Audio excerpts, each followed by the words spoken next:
everyone, and welcome to A Balanced Life. I'm Dr. Jacquie, and as you know, this is my favorite day of the week, the time that we get together to talk about all things balanced living.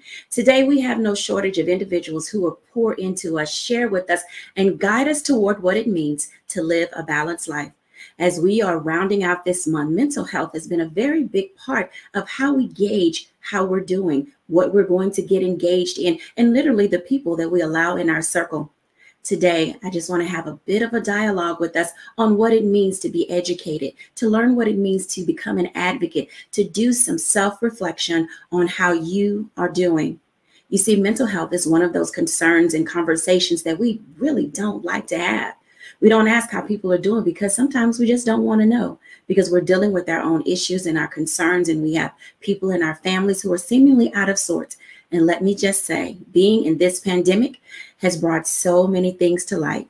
But today, I am delighted to welcome in our guest who will be with us, Dr. Tierney, Mocha Lee, Pastor J.T. Johnson, Chad Anderson, John Gregory. I am so pleased that all of you are here, and I look forward to our conversation and dialogue. I'd like to bring in all of our guests, and I want to have this simple conversation, this one question that we just don't seem to ask.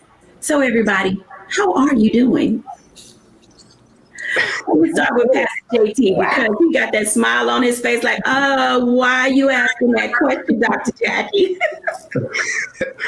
I'm great. I'm excited about today's show, and definitely excited to be a guest in this much needed conversation. But personally, I'm doing great. You're doing great. I would like to say, I'm glad you didn't say fine, because in our world, we always say that fine stands for freaked out, insecure, neurotic, and emotional. So I am happy to see that you are doing great, because we usually give those sort of pat answers when we kind of don't want to get into how we're really doing. So Mocha Lee, how you doing? You know, I would use the word magnificence today. I'm feeling awfully magnificent. It's a magnificent Monday. Tuesday, it'll probably be a terrific Tuesday, on and on. Because it's a mindset. It's a mindset. I try to wake up and just, do morning meditations and keep a positive vibe as much as humanly possible, especially because I have to give that same energy to my clients and students all day. So I am actually magnificent. Thank you for being magnificent today. I hope that some of our viewers will be able to adopt that attitude. Did you hear what she said? It's a mindset. Dr. Tierney, how are you doing? So, I'm going to come with a little bit of honesty and transparency here. I'm doing good, but I have been pushing back at some overwhelm these past couple of weeks.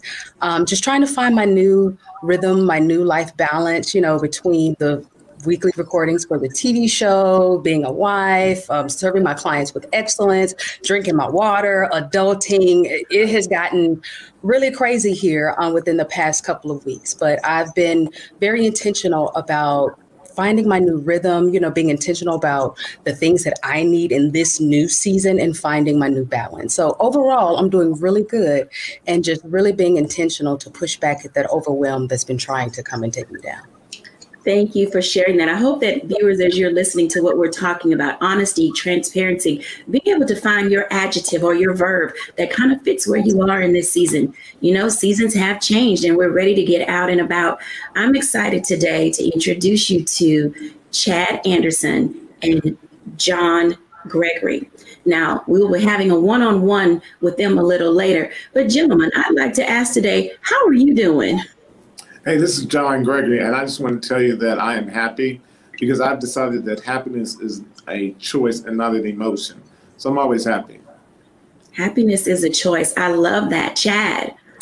I can say I'm doing absolutely wonderful as well. To be transparent, have a little honesty, I'm a full-time father of 5, and I also help run this wonderful agency in 17 different cities. So I definitely always am searching for balance and making sure that I keep that mindset, as you all have said earlier.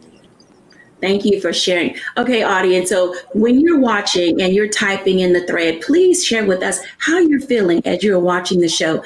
I want to tell you that it's extremely important that we open ourselves up. Let me tell you, our new normal is fluid. It's going to be ever changing. And as we go through each and every day and we're monitoring our emotions and doing some self-reflection, it will push you to the point, sometimes to the brink. When we're back after the break, I want to talk to our guests about what does it really look like to move into this new normal, but also how as a society are we handling what it looks like moving through this COVID pandemic, when we're back after the break.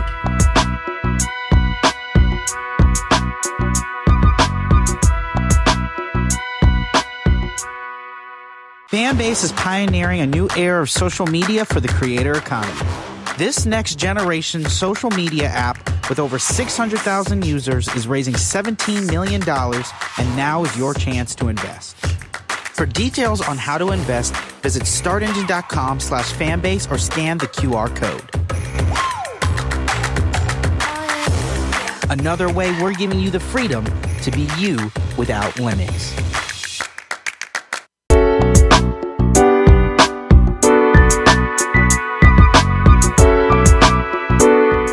Welcome back, everybody. As you can tell, you're getting some rich nuggets today on how to live a balanced life, but also how to manage those things that are really plaguing you. For years, you may have been trying to lose weight, or you may have been feeling guilty about not being able to get the help that you need.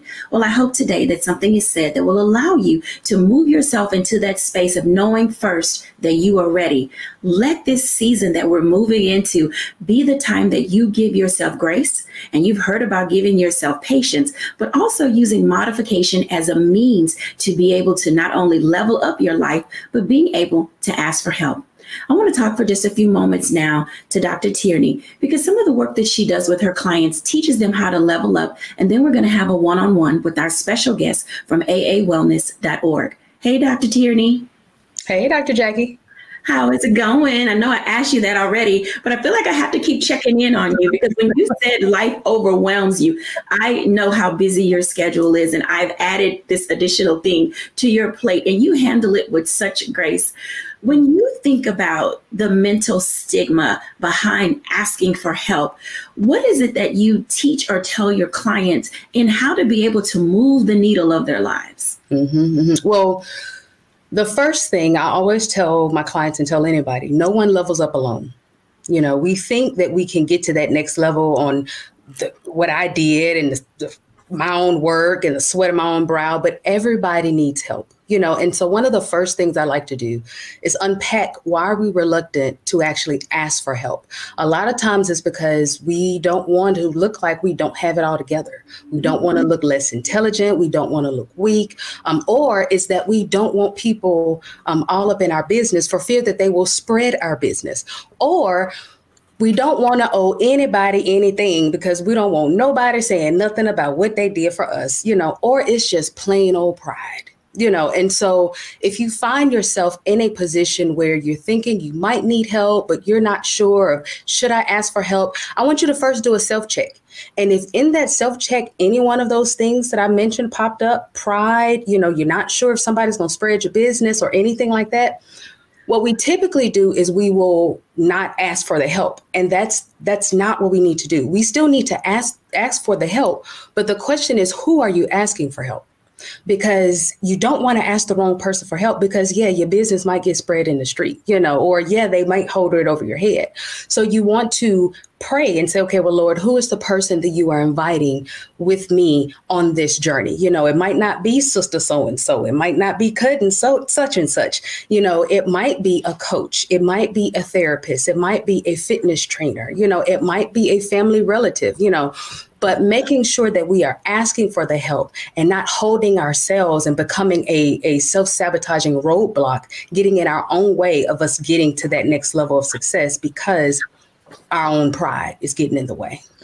Thank you for sharing that. You know, scripturally, pride comes before the fall, or pride goes before the fall. And sometimes getting out of our own way, Dr. Tierney, is something we have a difficulty doing. What are some of the signs that you can share with us when people are in their own way, like self-sabotaging? Yeah, I'll start with that one, self-sabotaging. And so self-sabotaging is basically where you are doing actions that are the exact opposite of the goal that you want. So let's say your goal is to save $100, but then you turn around and spend $100 on a pair of shoes. You know, that's a self-sabotaging action.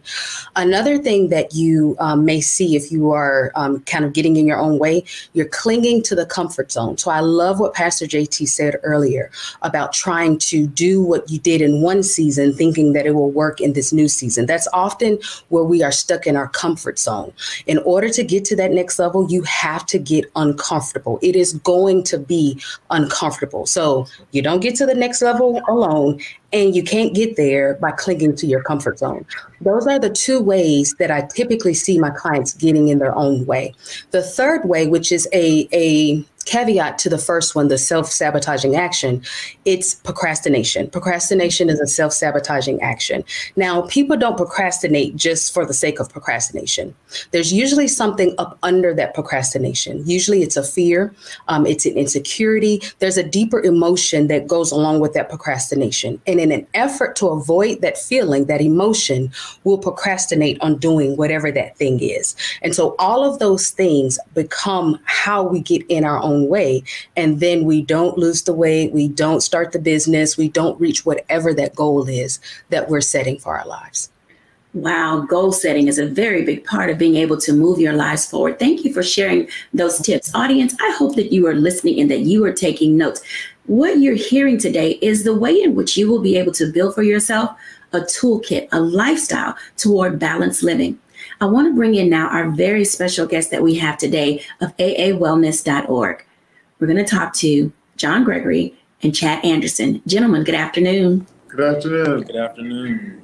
I am delighted that you are here. And in this segment, while we're talking about the stigma of mental health, you deal specifically in the area of men. Can you tell us about your organization and about yourselves, and then kind of walk us through what it is you do? Yeah, the name of our organization is the African American Male Wellness Agency. Black men die of all 5 top diseases, number 1. So for the last 19 years, what we have been doing is trying to bring attention to Black men's health issues. So what we do is probably right now in 17 different cities, we hold an annual event called a Wellness Mobile 5K Walk and Run, where we go in and we do free health screenings for Black men. And that really was a very interesting perspective because we were bringing men physical health. And then over the last 10 years, we started dealing with Black men in mental health called Real Men, Real Talk, where we really focus on Black men and their mental health perspective of how they live, how they function, and what they think about themselves, and how they relate that to their family. So we really have done something really unique. And every city we go to, we get lots of Black men that come out and participate. They get free health screenings with Black doctors, nurses, what have you. But then during the course of the year, we host sessions for Black men to come and talk. And we're talking about having real conversations, the kind of conversations that talk about how do you survive as a Black man in this society? How do you deal with your wife? How do you deal with your children? And what we really do is provide a free space for Black men just to be honest, open, and real. And I do want to say that I'm not trying to be cool. I went blind, and it was really interesting that you were talking because, you know, I am a Black man who runs a corporation, have over 160 employees, and in the midst of being successful, I went blind and had to go from being independent to being dependent.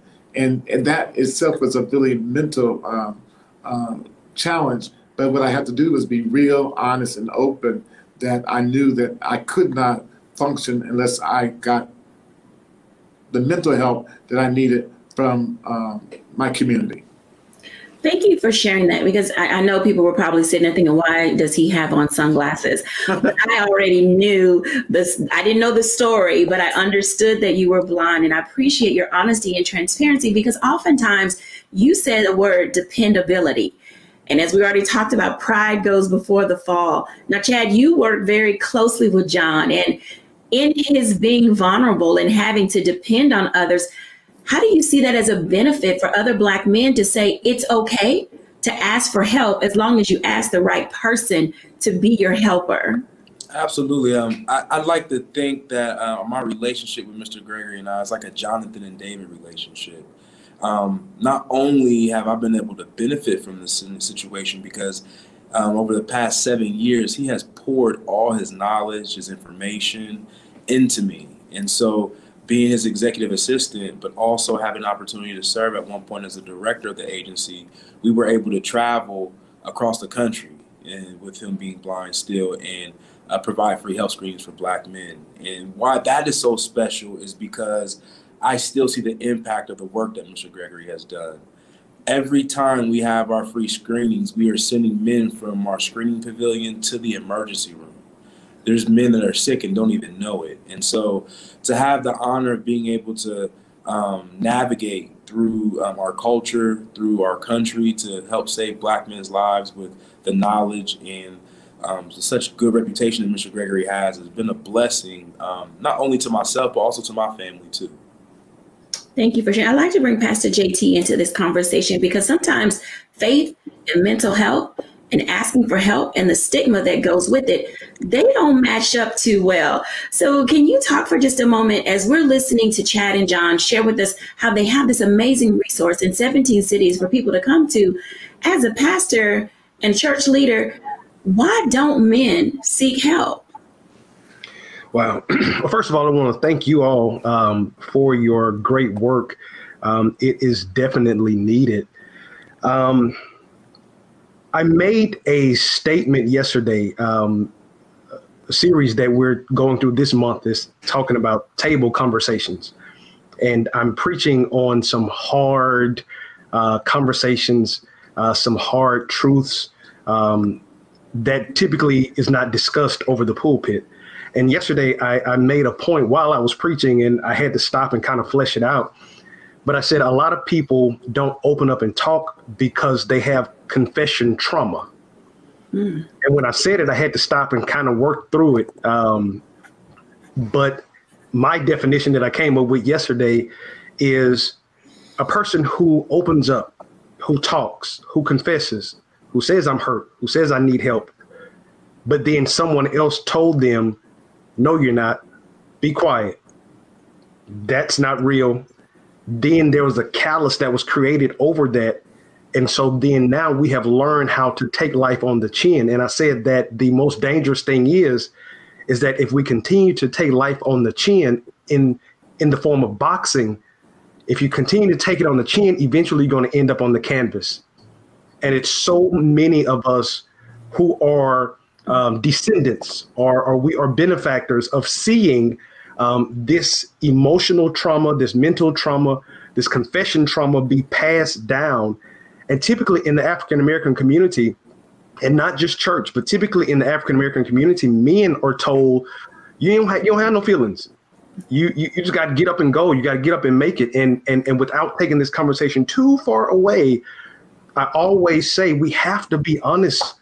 My father, who this year will turn 78 years old, is the son of a former slave. My grandfather was a former slave. So that means I can touch Black history. My father grew up on the backside of Newton County, Jasper, Texas, where there was white signs, white only, Black. And so if we think about that trauma, we are just a generation away from where we didn't have an opportunity to say we were hurt. We're just a generation away where we didn't have an opportunity to go and get help because we had to carry the burden of the weight on us. And then I'll say this in closing to answer your question about the church. The church really hasn't, to me. I think the new generation, I think the millennial push is forcing us to talk about some things that we didn't necessarily talk about. But the church really, to me, didn't do as good of a job, I believe, as we could have in addressing mental health because we were forced to pray about it when we really probably need to sit down and talk about it. People got up and went to the altar and they came back to their seats and the only thing they had was a greasy forehead when really they needed to spend some time talking about some things that was haunting them. typically there are conversations that need to be brought to the table that probably have been swept under the rug. And it has just created a generational responses to things that I pray now, because we have so much awareness and there's so much energy and synergy that's being brought to mental health and mental health awareness and Black men and their health. I hope that we will now be the bearers of the torch that will change the trajectory of what we have experienced in the past. Thank you for sharing that. Chad and John, when you hear those types of statements, and men may have come to you, from the church hurt, come to you from homelessness, come to you from dealing with all the isms, racism, sexism, colorism, ageism, how do you help them unpack all of the traumas that they bring to the spaces where you occupy? Well, I think that, and it's really interesting, is because our churches are made up of predominantly women. And so Black men don't see themselves as having a space in the church. And so they don't oftentimes go to the church for the place where they talk. And so what we do is we provide an opportunity for Black men just to come and talk. And it's really amazing. I think the last session we had 3 or 4 brothers who just opened up and talked about how their mothers were strung out on crack and had given them up their crack, and how through their life, even though they were accomplished master's degree brothers, that they were struggling with their identity or struggling with things. And so we really use talk therapy as a method of getting Black men to open up. And I think it's the other thing is we create these safe spaces.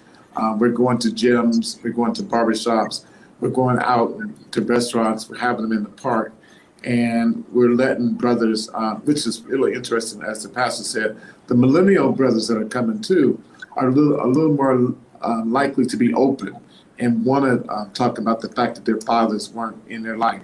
29% of Black children are raised in a 2-family household. 79% of white children are raised in a family household. So you got Black men who didn't have their fathers, who are now looking to connect with a man so that they can talk about what is it like to be a man. Oftentimes I get a chance to speak, and I know women, Black sisters get mad at me, but I tell sisters, women can't raise boys. Boys got to be raised by a man. And oftentimes when you see Black men, because they have been raised by women, they have a very feminine emotional development. And so what we do is we allow Black men to now come and be open and be vulnerable and be in a safe space. And when you have other Black men who are being open, now we're able to offer. You get Black men sharing, hey, this is how I got through this. You will get through this. For my blindness, just to let you know, is that I didn't sit. The first year I was blind, I was like, hey, let me write a book. I wrote a book saying the 8 things I learned from Oprah from a man's perspective. And my first chapter was, it's not the end of the world. Black men got to learn it's not the end of the world. We do have racism, but we will get through it. When you think in terms of every time we see a red light behind us, we get nervous. But nobody talks about that, because in psychology, the things that they identify for depression, none of that identifies of the Black man's experience. So us letting Black men be open and talk and be vulnerable is the way that we get them to share. And I think another great thing that has happened inside these conversations are that we have Black mental health experts in the room that look like us. And so now that we're open, or now that the men are open, there's someone there that they can continue the conversations with and really get the help that they need and transition from that room into their own counseling or whatever other solutions that they need. So being there and being able to provide some sense of solutions has been tremendous, because, we had some young men, they talk about suicide. They're talking about a lot of things that they're going through. And so by having those Black mental health experts in the room to keep them where they need to be at, I think is powerful as well. Thank you all for sharing. I want to jump into a break. And when we come back after the break, I want us to dive into helping people build at least some type of a baseline platform to start saying, I can live a balanced life. I can check on myself. I can get my mental health in order. If anybody says they don't have a mental health issue, they're literally kidding themselves, because all of us are stressed. All of us are anxious. All of us are filled with angst. All of us are triggered. And I know I say this all the time. Not everything is all, but the reality is there is something throughout every day that gets on our nerves. Come on now, let's be honest. There is something or someone in every day. If you have a good day where no one bugs you, no one is bothering you, no one is getting on your nerves, that is outstanding. And I want you to champion that and figure out how you got there and then share that with other people. I mean, literally bottle that up and figure out how to tell everybody else. When we come back after the break, we're going to hear from everybody because we want to get a few tips and tools that we can take along on our mental wellness journey. When we're back after the break.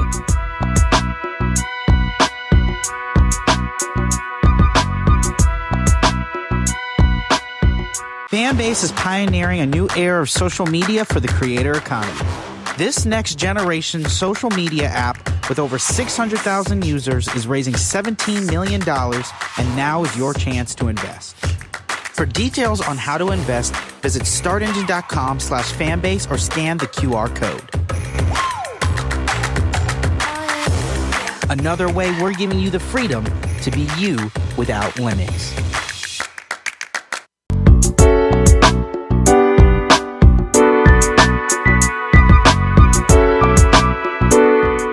Welcome back, everybody. Come on, bring them all in. I'm good. We are here. We are ready. Thank you, everybody, for such a stimulating conversation. Oh, my goodness. I was like, I don't want this to end. I don't want this to end because it's been so rich. And I know that our audience will enjoy. So we have about 10, 15 minutes left in our conversation. I really want to do a round robin because we've heard a lot and I know you all have a lot to add. So I'm going to start with Mocha. So Mocha, what do you have to say for our audience who is trying to figure out where to start? Now, this can be mental, physical, relational. Where would you say is a good place for people to begin and then move us into some type of fitness journey that can help us stay in that positive space? So I like it. I like what you're saying. And you know, Dr. Jacquie, I have to share that we've had mornings with Mocha, and I bring that up because in terms of your mental state, it's all how you start the day, honestly. And it took me a while to realize how important the way you start your day is going to set the tone for the whole rest of your day. And I used to be the person that would literally roll out the bed and just be like, I gotta hurry up and get with clients. Or now as a mom, I gotta hurry up and get the kids to school. But I realized I have got to have morning meditation. So just quote that. Mocha mentioned morning meditation because even if it's only 5 minutes, I'm telling you, it really helps me get my head together, you know. And meditation means different things to different people. So I used to always feel like my morning prayers were meditation. And I would say, wake up and say, thank you, God, for this day. And thank you that I'm, going to have a great day. And, but what I learned recently is that you can pray, but you can also just sit in quiet and listen and see if God is going to give you some direction on the day. And especially if it's physical, you can be honest and say, God, I'm tired this morning, but I'm thanking you in advance for the energy to go ahead and go on this little morning walk that I need because I'm going to get some good vitamin D from that sunshine. It's going to help my mood. And, you just have to think. It's really about, I believe that it's about thinking positive. And I learned also in my morning meditation that I personally have to do positive affirmations because I always feel like there's too much to do and too little time every day. That is honestly how I feel. So instead of staying in that space, I just confess, I just say, hey, I do have time. Thank you, God, that I have enough time. I can create time. This is going to be a good day. I literally just believe that the more you put the positive out there, the more it's going to manifest. And then in terms of the fitness, how do I just get consistent? I have a lot of clients who start a routine and then for some reason they just start to slide on down. And it's because it's hard. Come on, let's be honest. It's hard to stay consistent on any type of exercise routine. But if you find something that you like, you're going to stick to it better. And I've noticed I have a couple clients who, believe it or not, they just like dancing. They will throw on a song and just, move and groove. And movement is what counts. It doesn't have to be, and some type of official workout that you've heard about, like a HIIT workout or a Zumba workout. It doesn't have to be anything that you've heard that's popular. It can just simply be a walk, And I always encourage the walks, because I'm telling you, the walks are beneficial, especially now that we're in the season where the weather is pretty decent in most parts of your viewers' areas. But just get out and walk and talk.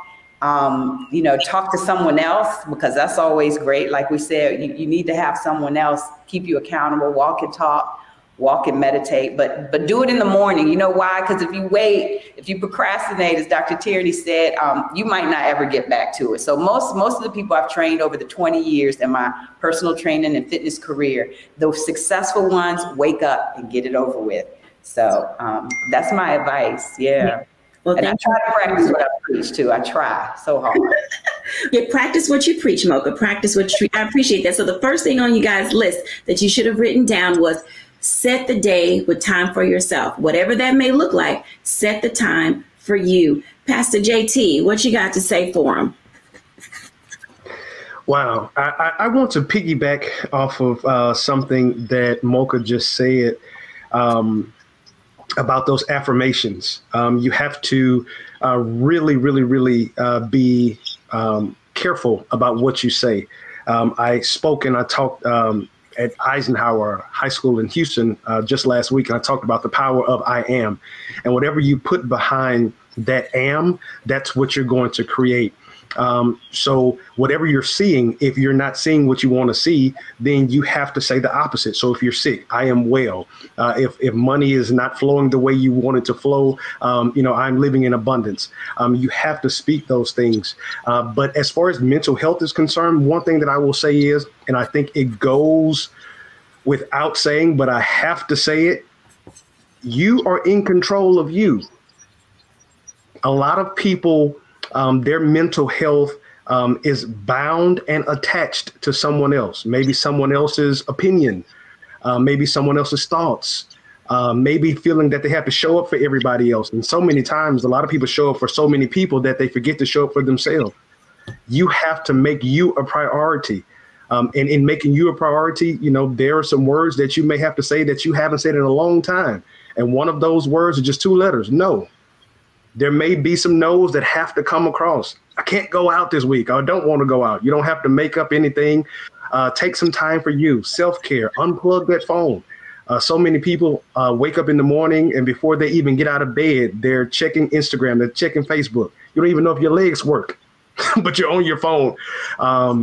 Don't wake up and go to your emails. Just as Mocha said, start the day off right. And then another thing that I will say is journaling. When you have that feeling, when you have that moment, write it down. And you may be able to come back to that and figure out what brought you to that place. What happened in that moment that caused you to have that reaction? What caused you to have that emotional response?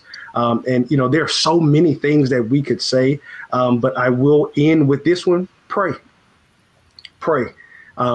I believe in the power of prayer. Man, I actually wrote a book about prayer called I Pray. But I believe that prayer has such a centering effect that when we talk to God, he has a way of calming us in some of the most chaotic moments. And then before you know it, you think you're talking to God and you end up repeating things back to yourself.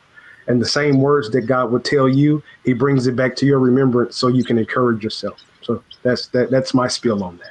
I appreciate that. So you've heard a second thing. Not only do you set your day with time for yourself, but you also want to give yourself positive affirmations. We've heard it over and over again. And even for those of you who are unchurched that watch us on a regular basis, there is life and death in the power of the tongue. So make certain that you are putting those I am things or your I am statements in place for your life. And then be cautious about who you ask to pray for you, and be cautious about who is in your inner circle.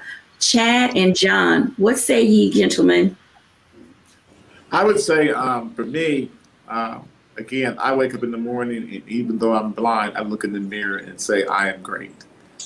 So I start my day off with, I am great. And the other thing is, what I try to teach people is this, and make it lively in their life. It's not the end of the world. No matter what you're going through at that moment in time, it's just a moment in time, and it's not the end of the world. People go through all kinds of things. They recover, they get over it, and sometimes it's a door for a new opening, a new place in your life. So sometimes it's a tragedy, but that tragedy comes into a whole new walk of life for yourself. So just always know it's not the end of the world. I think that's very good. I think for me, one of my key components that I try to live by is my association.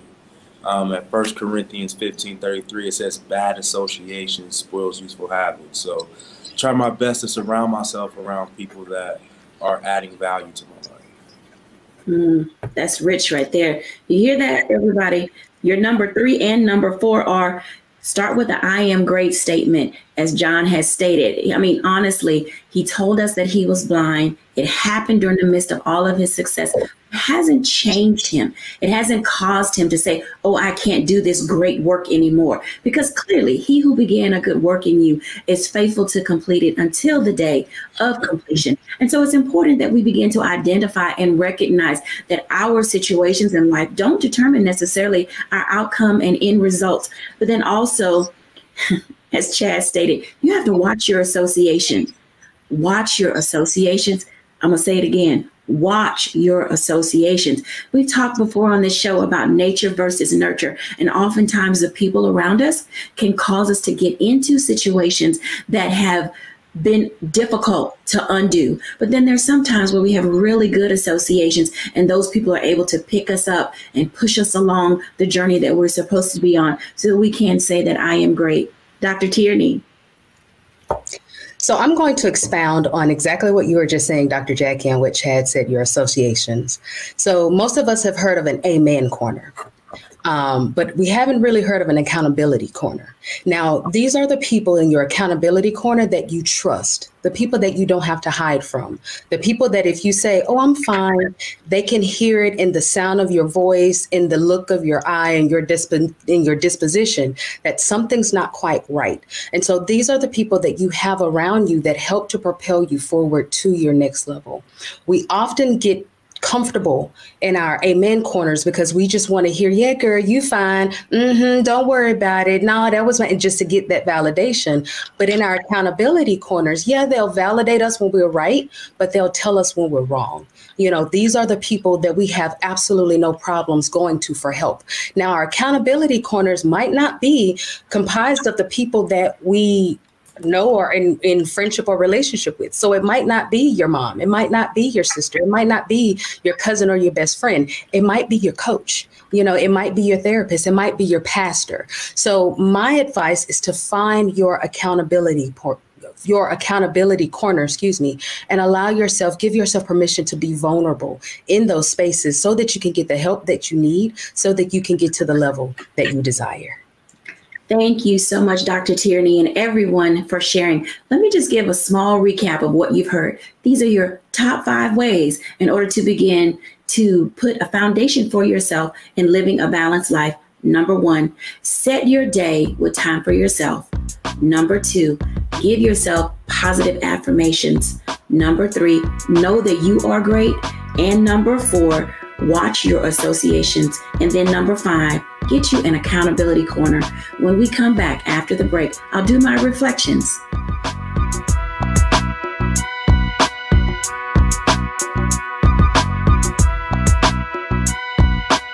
Fanbase is pioneering a new era of social media for the creator economy. This next generation social media app with over 600,000 users is raising $17 million, and now is your chance to invest.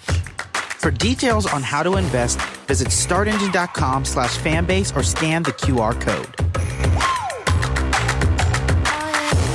Another way we're giving you the freedom to be you without limits.